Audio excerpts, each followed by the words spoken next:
What do you think is the most effective way to listen to people when you want them to perform at their best? I want you to take a moment now and try to answer this for yourself before I keep talking. Now, the most common responses people give me are active listening, or listening for what people feel, or listening for what the problem is, or something similar. And look, while these styles of listening are probably more useful than not listening at all, they're still limited in comparison to what's possible.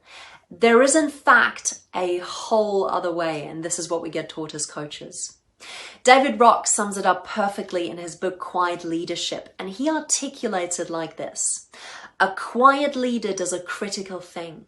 They listen for people's potential. They encourage and support others in being the best they can be, just in how they listen without saying a word. So I want you to imagine you're at a weekly team meeting with your direct reports, and someone you're managing says, "Hey, I'm not sure what to do about this project." Again, I want you to take a moment now and have a think about how you would usually respond.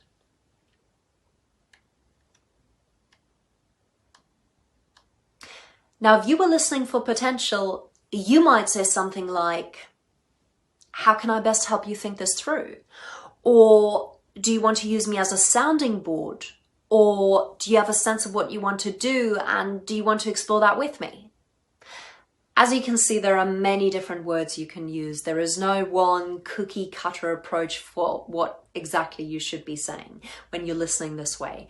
But what you are doing is you're assuming that others have the capacity to answer the questions for themselves. We're just here to help them think. Listening for potential is a choice in every moment. By choosing to listen to people as successful, competent individuals who are able to resolve their own problems, guess what's likely going to happen? Well, they'll often solve their own problems and they'll get on with the job.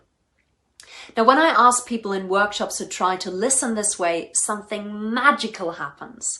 They report that their internal chatter becomes almost non-existent. They find themselves seeing the other person in a new way. They find themselves being present and in the moment, and above all, they're having a much better time as they listen. So to summarize, here are my top 3 tips that will help you become a better listener and ensure that you listen for potential. Number 1, active listening is about choosing to be fully present in the conversation and fully focused on what the other person is saying. That means that you have to make the choice not to give in to distraction. I'll give you an example. It's very difficult to compete with a smartphone. So you can't make eye contact with someone if they're aimlessly scrolling through their phone. So part of promoting the art of listening is gently demanding the undivided attention of others.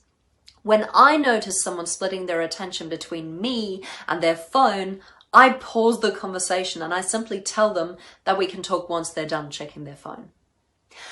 Another key element of active listening is avoiding the temptation to be formulating our response even as the other person is still speaking.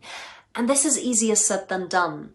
Research shows that people think a lot faster than people talk. So it's really tempting to take mental side trips while listening. But instead, I want you to use that extra mental energy to read between the lines and attempt to understand the meaning behind and in between the words. Number 2, be self-aware. As with so many leadership skills I teach, it all starts with mindful self-awareness. We're unlikely to listen actively and for potential if we're not in tune with our thoughts and feelings. We cannot perceive, receive, or interact authentically with others unless our relationship with ourselves is authentic. Number 3, respond mindfully. Although listening should not merely involve biding our time until we have a chance to respond, that response will reveal a great deal about the quality of our listening. So I want you to ask yourself, are you continuing with a monologue you've already prepared in advance, or are you genuinely engaging with what the other person has just expressed? Now, a mindful response often starts with a good follow-up question to get more information or to delve deeper. An alternative is to summarize what the person has just said in order to confirm we have understood them correctly. Either way, it's our intent to explore the other person's point of view and not impose our own agenda. This all seems so simple, but it's unbelievably difficult.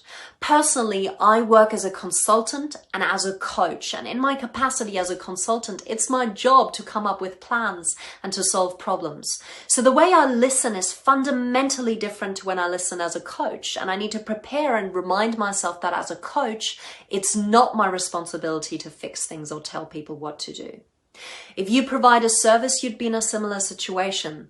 However, as leaders, you're wearing multiple hats. So you have to remind yourself to be able to switch depending on who you're speaking to. To put all this practice into learning, here's a fun little exercise you can do that will help you listen for potential.